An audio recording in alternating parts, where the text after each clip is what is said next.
Hi, welcome to our Rtbawm Series. We thank God for the journey so far. This program is created to help us to be able to create the habit of daily Bible reading. So you can always follow us by clicking the plus button on our TikTok or by subscribing to our YouTube channel in order to join us every day. It's an everyday thing. Thank you and God bless you as you come on board. The last time we couldn't finish the chapter we were in, chapter 20 of First Kings. It remains just 2 verses, so I'll continue from there. First Kings chapter 20 verse 42 now.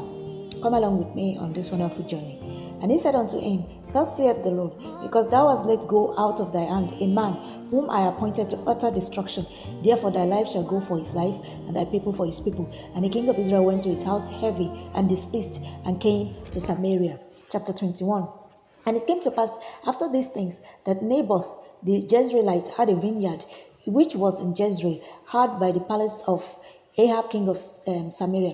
And Ahab spake unto Naboth, saying, Give me thy vineyard, that I may have it for a garden of herbs, because it is near unto my house, and I will give thee for it a better vineyard than it. Or, if it seem good to thee, I will give thee the worth of it in money. And Naboth said to Ahab, The Lord forbid it me, that I should give the inheritance of my fathers unto thee. And Ahab came into his house heavy and displeased because of the word which Naboth the Jezreelite had spoken to him. For he had said, I will not give thee the inheritance of my fathers.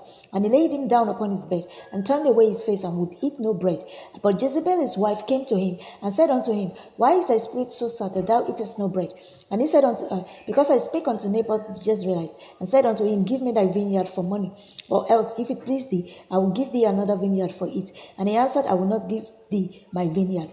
And Jezebel his wife said unto him, Dost thou now govern the kingdom of Israel? Arise and eat bread, and let thine heart be merry. I will give thee the vineyard of Naboth the Jezreelite. So she wrote letters in Ahab's name, and sealed them with a seal, and sent the letters unto the elders and to the nobles that were in the city, dwelling with Naboth. And she wrote in the letter, saying, Proclaim a fast, and set Naboth on high among the people, and set 2 men, sons of Belial, before him, to bear witness against him, saying, Thou didst blaspheme God and the king, and then carry him out and stone him, that he may die. And the men of his city, even the elders and the nobles, who were the inhabitants in his city, did as Jezebel had sent unto them. And as it was written in the letters which she had sent unto them, they proclaimed a fast, and set Naboth on high among the people. And there came in 2 men, children of Belial, and sat before him. And the men of Belial witnessed against him, even against Naboth, in the presence of the people, saying, Naboth did blaspheme God and the king. Then they carried him forth out of the city, and stoned him with stones that he died. Then they sent to Jezebel, saying, Naboth is stoned and is dead. And it came to pass, when Jezebel heard that Naboth was stoned and was dead, that Jezebel said to Ahab, Arise, take possession of the vineyard of Naboth the Jezreelite, which he refused to give thee for money, for Naboth is not alive but dead. And it came to pass, when Ahab heard that Naboth was dead, that Ahab rose up to go down to the vineyard of Naboth the Jezreelite, to take possession of it. And the word of the Lord came to Elijah the Tishbite, saying, Arise, go down to meet Ahab, king of Israel, which is in Samaria. Behold, he is in the vineyard of Naboth, whither he is gone down to possess it. And thou shalt speak unto him, saying, Thus saith the Lord, hast thou killed and also taken possession?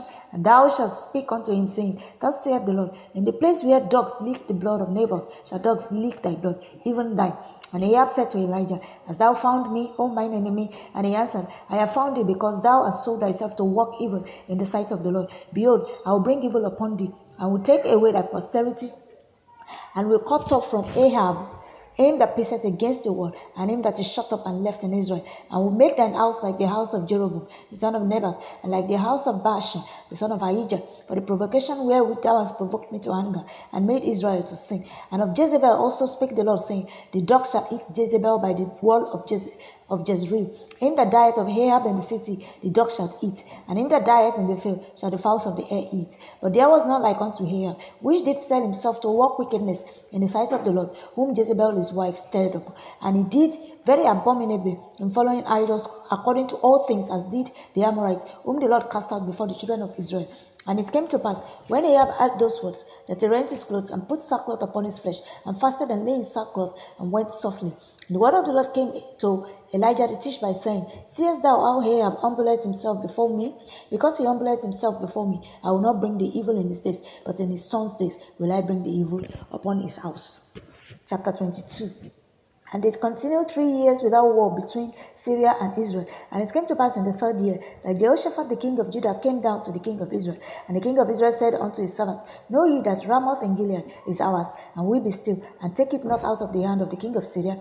And he said unto Jehoshaphat, Wilt thou go with me to battle to Ramoth Gilead? And Jehoshaphat said to the king of Israel, I am as thou art, my people as thy people, my horses as thy horses. And Jehoshaphat said unto the king of Israel, Enquire, I pray thee, at the word of the Lord today.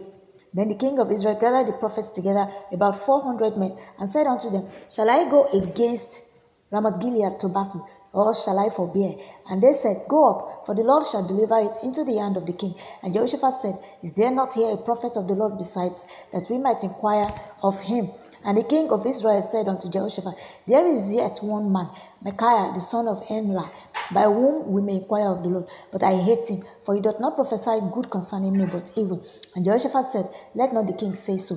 Then the king of Israel called an officer and said, Hasten hither Micaiah the son of Imlah. And the king of Israel and Jehoshaphat the king of Judah sat each on his throne, having put on their robes, in a void place in the entrance of the gate of Samaria. And all the prophets prophesied before them. Zedekiah the son of Chenanah made him horns of iron, and he said, Thus saith the Lord, with these shalt thou push the Syrians, until thou have consumed them. And all the prophets prophesied so, saying, Go up to Ramoth Gilead and prosper, for the Lord shall deliver it into the king's hand. And the messenger that was gone to call Micaiah spake unto him, saying, Behold now, the words of the prophet declare good unto the king with one mouth. Let thy word, I pray thee, be like the word of one of them, and speak that which is good. And Micaiah said, As the Lord liveth, what the Lord saith unto me, that will I speak. So he came to the king, and the king saith unto him, and the king said unto him, Micaiah, shall we go against Ramoth Gilead to battle, or shall we forbear? And he answered him, Go and prosper, for the Lord shall deliver it into the hand of the king. And the king said unto him, How many times shall I adjure thee, that thou tell me nothing, but that which is true in the name of the Lord? And he said, I saw all Israel scattered upon the hills, as sheep that have not a shepherd. And the Lord said, These have no master, let them return every man to his house in peace. And the king of Israel said unto Jehoshaphat, Did I not tell thee that he will prophesy no good concerning me, but evil? And he said, Hear thou therefore the word of the Lord. I saw the Lord sitting on his throne, and all the host of heaven standing by him on his right hand and on his left. And the Lord said, Who shall persuade Ahab that he may go up and fall at Ramoth Gilead? And one said on this manner, and another said on that manner. And there came forth a spirit, and stood before the Lord, and said, I will persuade him. And the Lord said unto him, Wherewith? And he said, I will go forth, and I will be a lying spirit in the mouth of all his prophets. And he said, Thou shalt persuade him, and prevail also, go forth and do so. Now therefore, behold, the Lord hath put a lying spirit in the mouth of all these thy prophets, and the Lord hath spoken evil concerning thee. But Zedekiah the son of Chenanah went near and smote Micaiah on the cheek, and said, Which way went the spirit of the Lord from me to speak unto thee? And Micaiah said, Behold, thou shalt see in that day, when thou shalt go into an inner chamber to hide thyself. And the king of Israel said, Take Micaiah, and carry him back unto Ammon, the governor of the city, and to Joash the king's son, and say, Thus saith the king, Put this fellow in the prison, and feed him with bread of affliction and with water of affliction, until I come in peace. And Micaiah said, If thou return at all in peace, the Lord has not spoken by me. And he said, Hearken, O people, every one of you. So the king of Israel and Jehoshaphat, the king of Judah, went up to Ramoth Gilead. And the king of Israel said unto Jehoshaphat, I will disguise myself and enter into the battle, but put thou on thy robes. And the king of Israel disguised himself and went into the battle. But the king of Syria commanded his 32 captains that had rule over his chariots, saying, Fight neither with small nor great, save only with the king of Israel. And it came to pass, when the captains of the chariots saw Jehoshaphat, that they said, Surely it is the king of Israel. And they turned aside to fight against him. And Jehoshaphat cried out. And it came to pass, when the captains of the chariots perceived that it was not the king of Israel, that they turned back from pursuing him.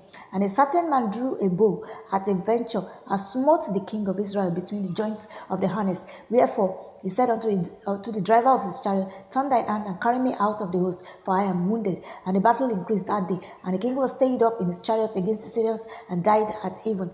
And the blood ran out of the wound into the midst of the chariot. And there went a proclamation throughout the host about the going down of the sun, saying, Every man to his city, and every man to his own country. So the king died and was brought to Samaria, and they buried the king in Samaria. And one washed the chariots in the pool of Samaria, and the dogs licked up his blood, and they washed his armor according unto the word of the Lord, which he spoke. Yeah, I think we should stop here for today. We are at the last chapter anyway, so we'll continue from verse 39